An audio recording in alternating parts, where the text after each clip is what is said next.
अनेक जन्मों के संचित पाप कोई इसी जन्म के केवल नहीं है, वो केवल मंडराते रहते हैं आकाश में दंड देने के लिए, समय इंतजार करते हैं।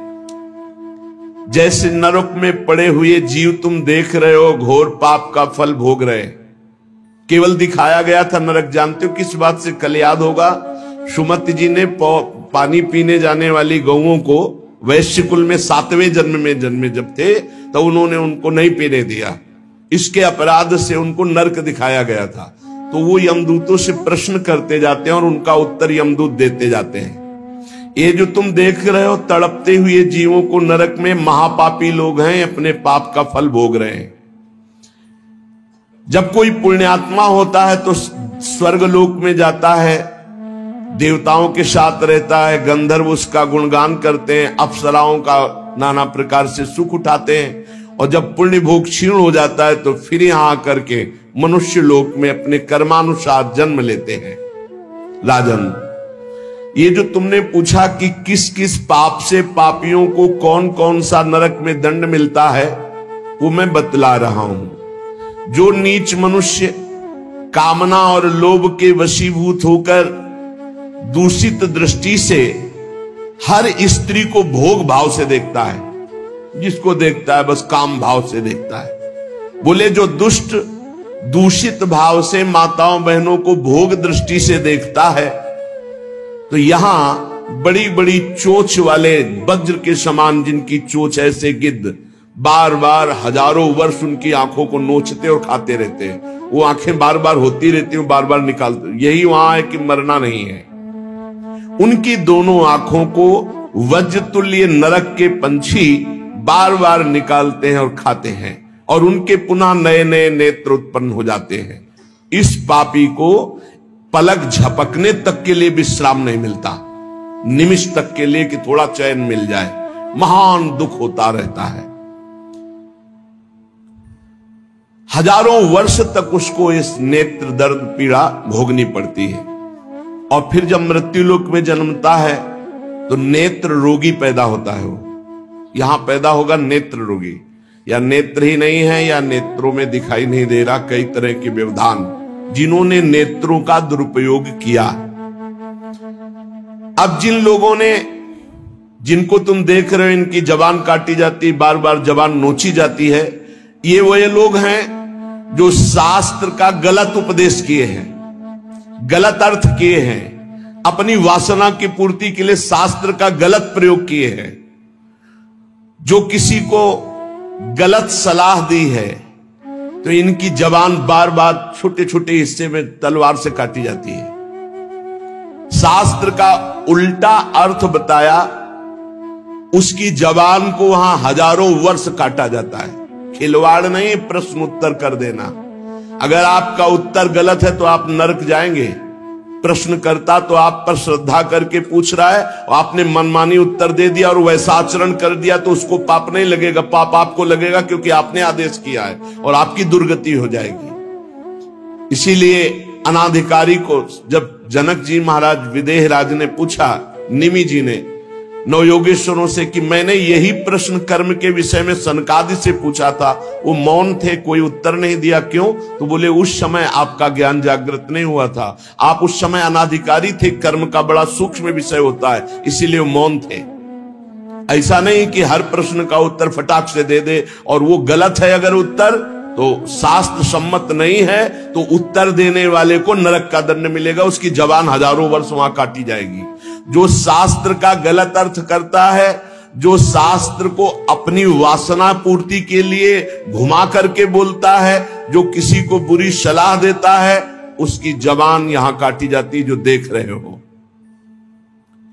और हे सुमति जी, जो वेद की निंदा करते हैं, देवताओं की निंदा करते हैं, संतों की निंदा करते हैं, वैष्णव की निंदा करते हैं, गुरु की निंदा करते हैं, गुरु पर दोष दृष्टि करते हैं, गुरु को वक्र दृष्टि से देखते हैं, क्रोध दृष्टि से, उन सब को यहां भयंकर वज्र तुल्य वाले जिनकी चोंच है, ऐसे पक्षी गिरा गिरा करके उनके अंगों को नोचते हैं, जबान, आंख और उनके शरीर के अंगों को। जितने निमेष तक उनके द्वारा ये जिह्वा जनित पाप हुआ है, उतने 1000 वर्ष तक उनको पक्षी नोचते हैं। जो नराधम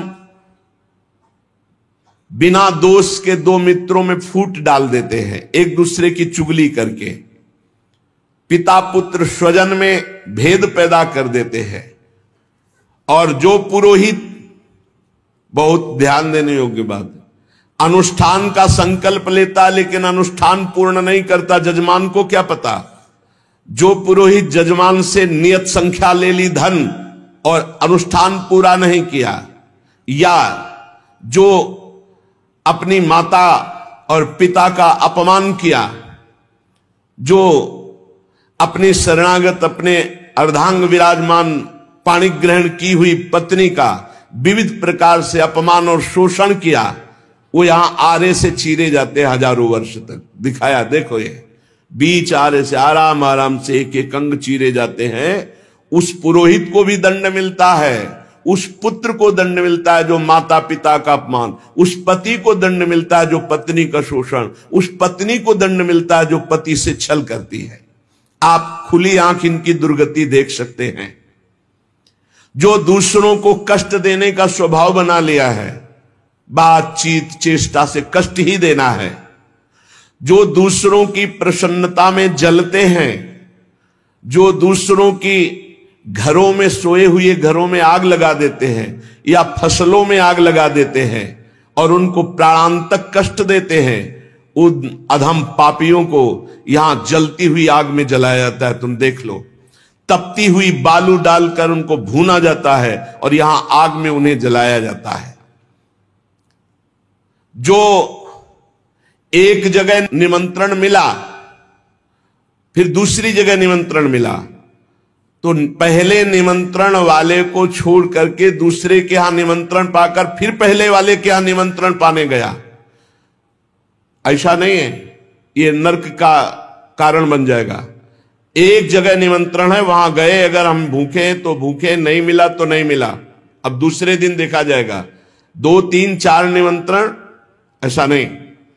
जो ब्रह्मर्षि किसी देव कार्य के लिए, पितृ कार्य के लिए यजमान के द्वारा निमंत्रित किया गया और वो दूसरी जगह भोजन कर लिया, दूसरे निमंत्रण को स्वीकार करके फिर उसके यहां भोजन करने गया, तो उसको यहां नरक में 2 टुकड़े करने वाला दंड मिलता। बार बार उसके 2 टुकड़े, ये बार बार बहुत जगह भंडारा, बहुत जगह निमंत्रण, ये ऐसा नहीं है। सिद्धांत है, तुम भूखे हो तो एक जगह चले जाओ और अपना पेट भरो, भजन करो।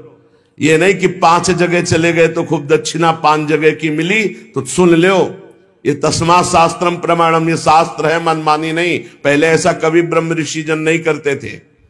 5 घरों में भिक्षा मांग लो, या निमंत्रण है तो एक जगह जाके पेट भर लो जो रूखा सूखा मिले।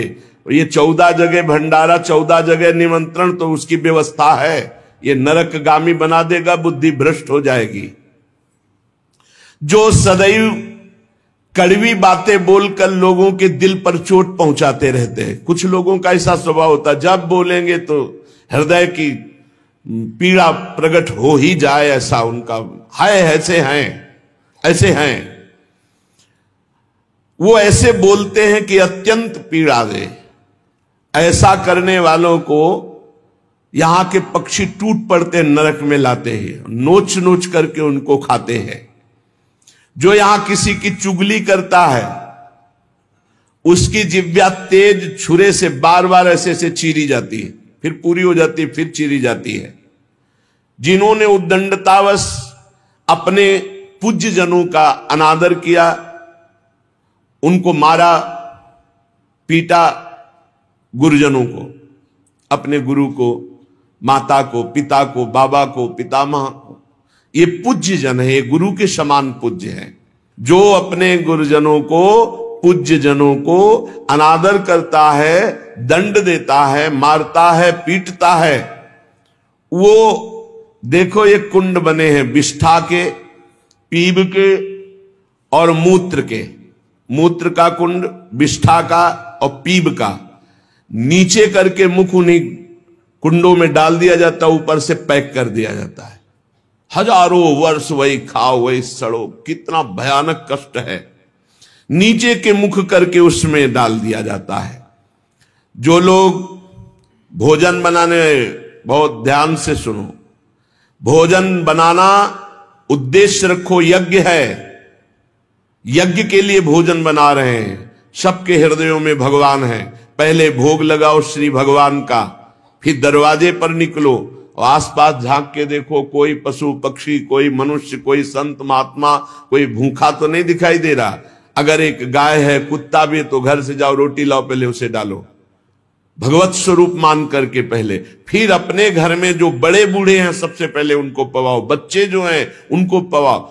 अच्छी अच्छी चीज तुम पालो, बड़े बूढ़े नहीं, अभी आगे आएगा, उनको भी दंड मिलता है। तो जो रसोई बनाए तो उसे भाग लगाना चाहिए, देवता का भाग, अतिथि का भाग, कौवे का भाग, गाय का भाग, और अपने जो पूर्व के बुजुर्ग जन हैं पहले उनकी सेवा। अच्छा, जो भी रसोई बने, भगवान का भोग लगाया, दरवाजे तक गए, अतिथि को देखा, एक गौ के लिए ग्रास निकाला, एक कौवा पक्षी आदि के, जरूर जरूर ये नहीं निकालोगे तो पाप है। गीता जी में कहा जो अपने लिए पका के पाता है वो पाप पाता है।